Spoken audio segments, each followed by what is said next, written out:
vais bien. Alors, attendez.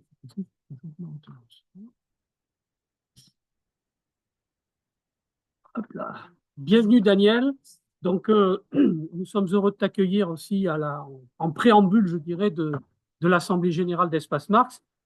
Tu vas nous présenter un petit peu un travail qui a été fait par un collectif et une association des travailleurs de l'aéronautique bordelaise, enfin bordelaise et girondine. Et donc, un travail assez conséquent, plus de 400 pages. Mais avant de parler du poids du livre, je te propose de nous parler un petit peu, en quelques mots, de ce livre, de son histoire. Et puis, on se reverra certainement pour une initiative prochaine. À toi, Daniel. Alors, ce livre, le voici. C'est Oui. un livre. Alors, on va essayer de parler peut-être de la genèse de ce livre, tout d'abord.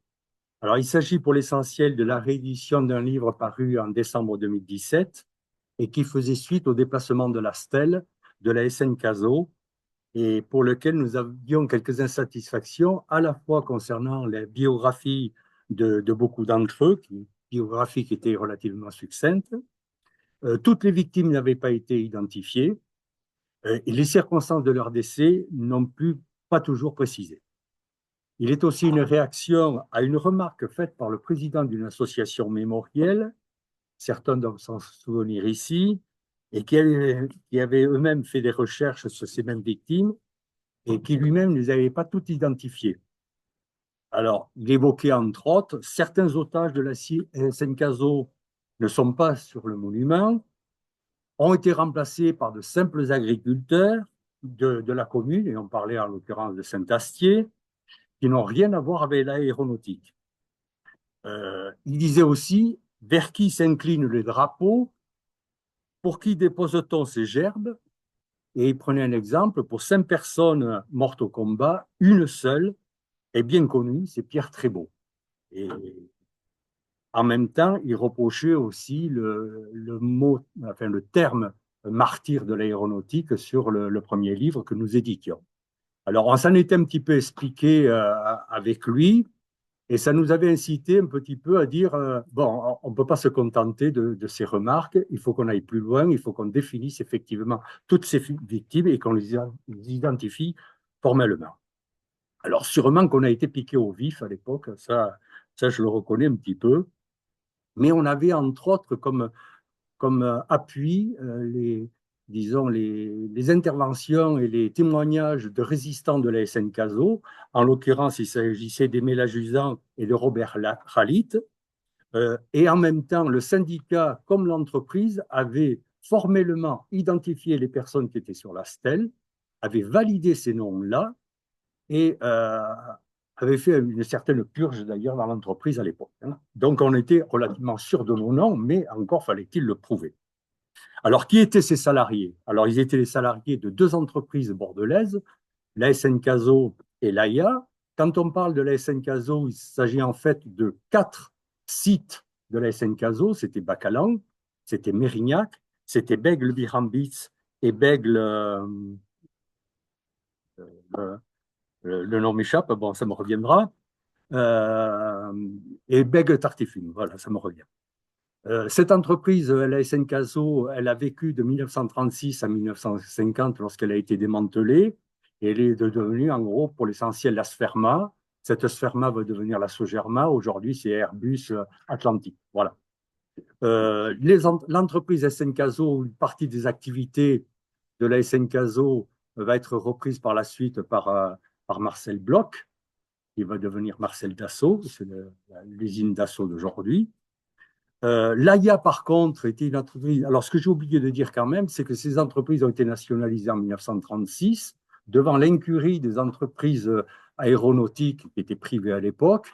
Et disons, le déficit de fabrication d'aviation et d'avions pour l'essentiel face à la montée, disons, d'Hitler en Allemagne et l'armement hitlérien et l'armement, disons, allemand. L'AIA, par contre, c'est l'autre entreprise. Alors, je n'ai cité pour la SN Caso que les 4 sites de Bordeaux, mais il n'y a pas que. Hein, voilà, la SN Caso, c'est autre chose. Et ces entreprises nationalisées, il y en avait une par région, c'est la SN Caso pour le sud-ouest, sud-est, il y avait l'est, il y avait l'ouest, voilà. Donc, c'est toutes ces entreprises nationalisées. Certaines ont disparu pendant la guerre, d'autres ont continué encore pendant quelques temps, mais elles ont toutes disparu par la suite. L'autre entreprise, je le disais tout à l'heure, il s'agit de l'AIA, que vous connaissez tous, hein, c'est à Bordeaux, qui est toujours existante. Concernant les stèles, la stèle de l'AIA, c'est une stèle qui comprend 18 noms. Un 19e nom a été oublié dans l'histoire, mais nous-mêmes, nous n'avons pas retrouvé son dossier, mais pourtant nous sommes sûrs qu'il appartenait à l'AIA. On a été à Châtellerault et on n'a pas réussi à trouver son dossier. Personne n'a retrouvé son dossier, mais on a l'assurance qu'il était effectivement de l'AIA. L'ASN Caso, c'est une entreprise qui a eu 78 morts. Un 79e nom a été rajouté en septembre 2017 lorsque l'on a déplacé la stèle. C'est celui de Robert Noutari, bien connu des Béglés d'ailleurs. Alors pourquoi cette stèle, on en parle aujourd'hui? C'est tout simplement parce qu'elle était enfermée dans la Sogerma. Les familles de fusillés n'y avaient pas accès, il fallait demander des autorisations qui n'arrivaient pas. Nous-mêmes avons essayé d'y rentrer, on a eu droit à une fin de non-recevoir. Et donc l'idée a germé de pouvoir sortir cette entreprise, enfin sortir cette stèle de l'entreprise. Alors ça a été un combat relativement long puisqu'il a fallu pratiquement 8 ans pour obtenir son déplacement et notamment à cause, disons, pour l'essentiel, c'était l'opposition d'un syndicat, il s'agit de FO, ce syndicat qui n'existait pas en 1946 au moment où la stèle a été érigée, mais il voulait se l'approprier. Voilà, la CIA étant à l'origine de la création de FO en 1947. Alors, donc déplacer cette stèle sur la sphère publique, je disais, ça a été un long combat. Notamment parce qu'on n'a pas eu le soutien des pouvoirs publics. Et je pense entre autres à Sainte-Marie, le maire de Mérignac, qui s'est bien retranché derrière justement cette opposition. Y a-t-il un lien politique? Vraisemblablement. Voilà. Parce que, disons, cette demande de déplacement était à l'origine celle du syndicat CGT, et retraité CGT de l'aéronautique pour l'essentiel, auquel s'était greffé un certain nombre d'autres syndiqués CGT à l'occasion du centenaire de l'aéronautique en 2010 à Mérignac et à Bordeaux. Et le déplacement a commencé à se débloquer lorsqu'il y a eu une intervention de la part de nos adhérents auprès de Louis Gallois, qui était PDG d'Airbus à l'époque. Ça, c'était une connaissance personnelle. Et on a eu par la suite le soutien quand même d'Éric Trappier, il ne faut pas l'oublier, PDG de Dassault, qui a entre autres permis le financement du déplacement de la stèle et qui a participé pour une très large part, disons, au financement de ce déplacement. Alors, devant ces blocages, a germé l'idée de créer une association qui permettait d'élargir, disons, les demandeurs du déplacement, tant et si bien on compte, disons, dans l'association le président Gironde Land de l'UIMM, syndicat de métallurgie, vous connaissez, voilà, je ne dirai pas plus. On a même un général aujourd'hui. On a compté le petit-fils de Marcel Dassault jusqu'à son décès, bien sûr. Alors, pour en revenir au livre, outre le fait d'identifier tous les noms de la stèle, nous voulions aussi donner un peu de vie à ces noms qui sont seulement des noms sur des stèles ou quelquefois sur des plaques de rue. Donc, on disait, au terme de 6 ans de recherche, d'écriture, de correction, le premier livre écrit pour l'essentiel par Guy Joubert, parce qu'il faut lui rendre grâce, voilà. On s'était appuyé, alors Guy Joubert, mais on s'était appuyé aussi sur les travaux de l'association des fusiliers de Souges, qui notamment par rapport à tous les fusiliers avait fait un énorme travail. C'est cette même association qui nous a beaucoup aidé dans les corrections. On pourrait citer aussi Maurice Laprie, hein, que vous connaissez, qui a beaucoup contribué, disons, à la sortie de ce livre. Mais on ne s'est pas contenté des seules biographies. On a voulu aussi écrire un peu le contexte de leur décès. Alors, on va aborder dans ce livre la politique des otages, qui a mené entre autres aux fusillades de Souges.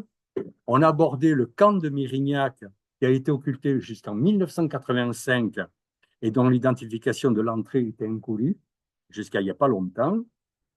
On aborde aussi les circonstances des fusillades de Saint-Astier à la Libération.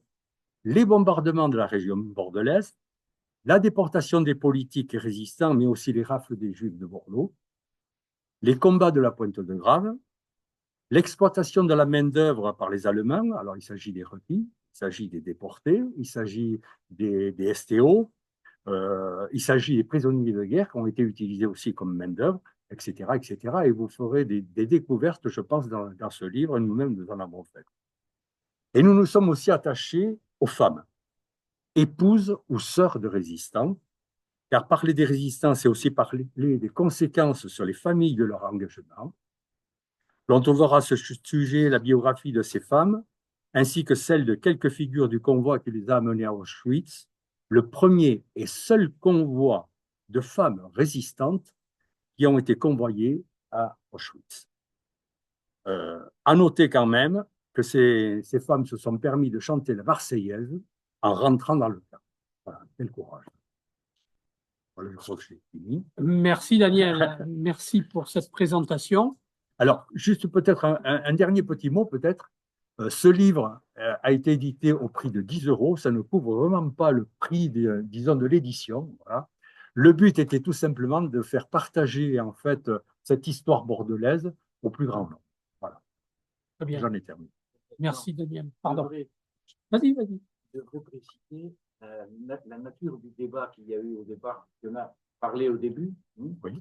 mais préciser la question des requis, le Oui. débat autour des requis, parce que c'est peut-être un débat qui mérite d'être dit, quoi.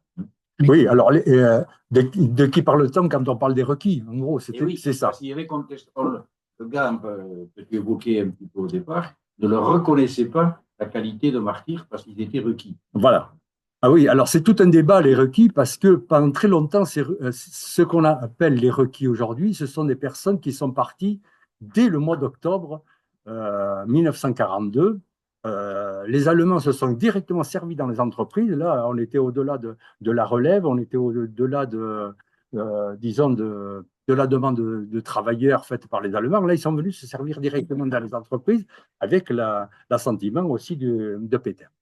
Et de pouvoir de Vichy. Et donc, ils sont partis dès le mois d'octobre. Il faut savoir que le STO n'est apparu qu'en février 1943.